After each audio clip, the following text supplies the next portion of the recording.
आज क्षीर सागर में एक भयंकर बवंडर उठा हुआ था।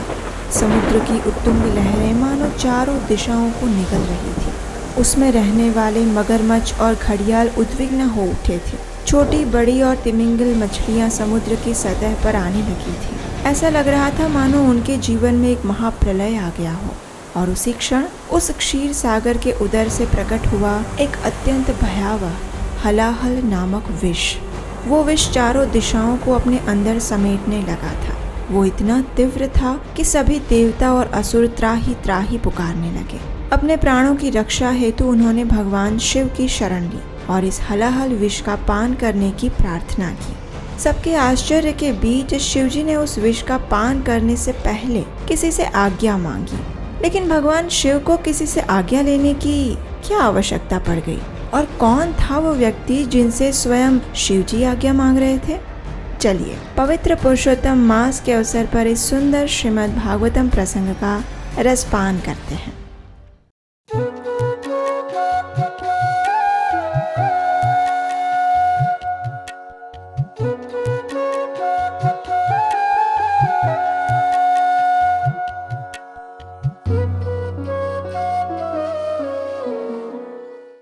हरे कृष्णा। एक समय दुर्वासा मुनि कहीं जा रहे थे। उन्होंने अपने मार्ग में सामने से ऐरावत पर आते हुए देवराज इंद्र को देखा। अब ऋषिगण तो स्वभाव से ही करुणामय होते हैं, इसीलिए इंद्र के प्रति प्रेम और कृपावश दुर्वासा मुनि ने अपने गले में पड़ी फूलों की माला निकालकर इंद्र को प्रदान की। अब ये तो ठहरे देवताओं के राजा, इसलिए अपने पद के कारण अभिमान से चूर देवराज इंद्र ने उन फूलों की माला को अपने ऐरावत की सूंड में डाल दिया। और ऐरावत भी आखिर एक पशु ही है, उसे क्या पता कि उस माला का कैसे सम्मान करना चाहिए। तो बस ऐरावत ने उस फूलों की माला को अपने पैरों तले रोंदना शुरू कर दिया। जब दुर्वासा मुनि ने ये देखा तो उन्हें अत्यंत अपमान का अनुभव हुआ और क्रोध में आकर उन्होंने इंद्र को ऐश्वर्य विहीन होने का श्राप दे दिया। देखते ही देखते सभी देवतागण कमजोर, वृद्ध और शक्तिहीन बन गए और इस स्थिति का लाभ उठाया असुरों ने। अपने अस्त्र शस्त्र से सज्ज होकर असुरों ने देवताओं पर आक्रमण कर दिया। दोनों के बीच घमासान युद्ध हुआ और उसमें देवताओं की बुरी तरह से पराजय हो गई। अब संपूर्ण ब्रह्मांड में असुरों का वर्चस्व फैल चुका था।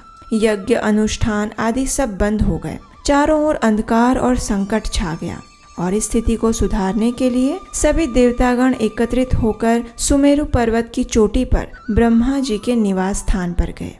जब ब्रह्मा जी ने देवताओं को इस प्रकार कष्टदायक स्थिति में देखा तो उन्हें इस सृष्टि की चिंता होने लगी। उन्होंने देवताओं से कहा, चूंकि पूर्ण पुरुषोत्तम भगवान विष्णु हम सब के आदि पिता हैं, इसलिए आओ हम सब मिलकर उनका आश्रय लेते हैं।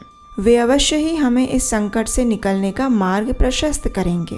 इस प्रकार देवताओं के साथ ब्रह्मा जी पहुंच गए क्षीर सागर के तट पर। और आप तो जानते ही हैं कि क्षीर सागर में श्वेत द्वीप है और वही है भगवान विष्णु का निवास स्थान।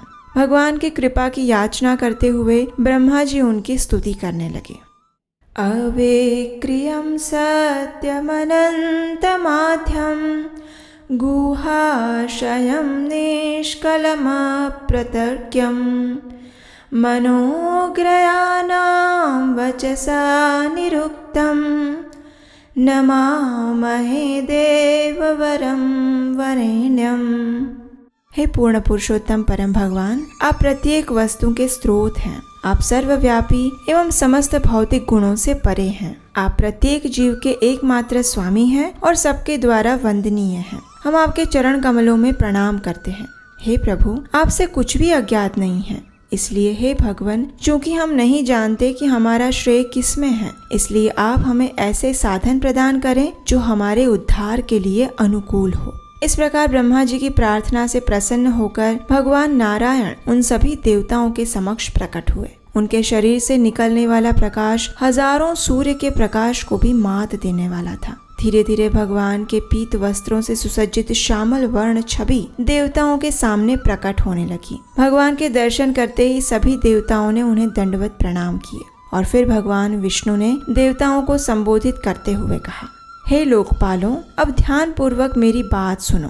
इस समय काल तुम्हारे पक्ष में नहीं है, इसलिए ऐसी स्थिति में अच्छा होगा कि तुम असुरों के साथ संधि कर लो। उनसे संधि करके तुम इस क्षीर सागर का मंथन करो और अमृत प्राप्त करने का प्रयास करो। अमृत पीकर मृत्यु शैया पर गिरा हुआ व्यक्ति भी जीवित हो उठता है। सबसे पहले क्षीर सागर में विभिन्न प्रकार की सब्जियां, घास, लताएं और औषधियां डालो। उसके बाद मेरी सहायता से तुम मंदार पर्वत को बिलौनी तथा वासुकी सर्प को रस्सी के रूप में प्रयुक्त करके सावधानी पूर्वक क्षीर सागर का मंथन करो। यद्यपि इस मंथन में तुम्हारे शत्रु असुर भी कठोर परिश्रम करेंगे, लेकिन मेरी कृपा से अंत में अमृत की प्राप्ति तुम्हें ही होगी। मंथन के दौरान अनेक वस्तुएं प्रकट होंगी और यदि असुर उनमें से किसी भी वस्तु की इच्छा करें तो तुम उनसे वाद विवाद किए बिना उन्हें वो दे देना। उस मंथन से कालकूट विष भी उत्पन्न होगा, परंतु तुम उससे भयभीत मत होना। और जब मंथन में विभिन्न भव्य वस्तुएं निकले तो तुम लालची मत बनना। सावधानी पूर्वक मात्र अपने लक्ष्य अमृत पर ही ध्यान केंद्रित रखना। इस प्रकार देवताओं को दिशा निर्देश देकर भगवान हरि वहां से अंतर्धान हो गए। अब देखिए, भगवान की आज्ञा पाकर देवराज इंद्र अपने साथ कुछ देवताओं को लेकर असुर राज बलि के पास पहुंच गए। अब जैसे ही असुरों ने देवताओं को देखा तो वे उन पर आक्रमण करने के लिए तैयार हो गए, लेकिन बलि महाराज समझदार और गंभीर थे। उन्होंने अपने घर आए देवताओं के शांत चित्त को देख लिया था, इसलिए उन्होंने उत्तेजित असुरों को शांत किया और इंद्रदेव के साथ संधि करने लगे। देवताओं ने भगवान विष्णु का परामर्श बलि महाराज और अन्य असुरों को कह सुनाया। अब अमृत पीना किसे अच्छा नहीं लगेगा, है ना? तो बस अमृत की लालच में असुर भी क्षीर सागर का मंथन करने के लिए तैयार हो गए। बिना विलंब किए समुद्र मंथन की सारी तैयारियां शुरू हो गई। चलिए अब देखते हैं कि इस समुद्र मंथन की तैयारियों में क्या क्या किया गया।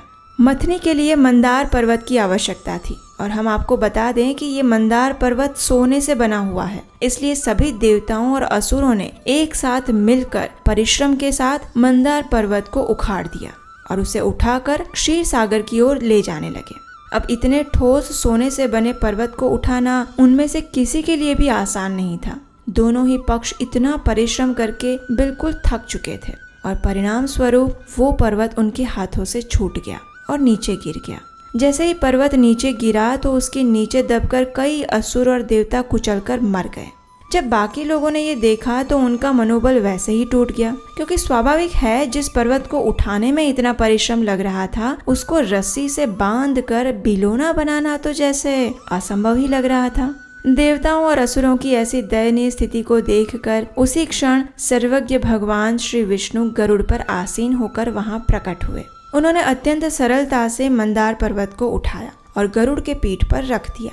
उसके बाद उन्होंने सभी देवताओं और असुरों को भी गरुड़ की पीठ पर बिठाया। उसके बाद उन्होंने अपनी कृपा दृष्टि से मृत पड़े असुरों और देवताओं को जीवित कर दिया। तत्पश्चात उन्होंने सभी देवताओं और असुरों को भी गरुड़ की पीठ पर बिठाया और सबके साथ क्षीर सागर की ओर चल पड़े। वहां पहुंचकर गरुड़ ने पर्वत को अपने कंधों से नीचे उतारा और समुद्र तट पर रख दिया। अब क्योंकि वासुकी इस मंथन में रस्सी बनने वाले थे, इसलिए भगवान ने गरुड़ को वहां से चले जाने का आदेश दिया। उसके बाद सभी देवताओं और असुरों ने वासुकी का आह्वान किया और वासुकी भी बड़ी प्रसन्नता से इस समुद्र मंथन के महाकार्य में सहयोग देने के लिए वहां उपस्थित हो गए। भगवान का अनुगमन करते हुए सभी देवताओं ने वासुकी के मुख की बाजू को पकड़ लिया, लेकिन असुरों को इससे अपमान का अनुभव हुआ। उन्होंने सोचा, अरे ये क्या, हमें इस सर्प की पूंछ पकड़नी पड़ेगी? नहीं नहीं, हम तो मुख का अग्र भाग पकड़ेंगे। अब भगवान तो सब जानते ही थे, इसलिए उन्होंने कुछ नहीं कहा। वे सिर्फ मंद मंद मुस्कुराए और उन्होंने असुरों को वासुकी के मुख की ओर रहने की अनुमति दे दी। अब सबने अपनी अपनी स्थिति को संभाला और फिर प्रारंभ हुआ क्षीर सागर का महामंथन। लेकिन अब फिर से एक समस्या आ गई। मंदार पर्वत को समुद्र में तो रख दिया, लेकिन उसके नीचे कोई आधार नहीं था। इसलिए जैसे ही उन्होंने समुद्र को मथना प्रारंभ किया, वैसे ही पर्वत धीरे धीरे करके नीचे पानी में बैठने लगा। और फिर एक बार इस डूबते हुए पर्वत को बचाने के लिए भगवान नारायण एक विशालकाय कछुए का रूप लेकर वहां आ गए। उनका देह 1,00,000 योजन लंबा और चौड़ा था। उसे देखकर ऐसा लग रहा था मानो ये कोई अंतहीन द्वीप हो। उन्होंने जल में प्रवेश किया और कुशलता पूर्वक उस पर्वत को अपनी पीठ पर रख दिया। भगवान के इस कूर्म अवतार को देखकर ब्रह्मा जी और शिव जी ने आकाश से पुष्प वर्षा की।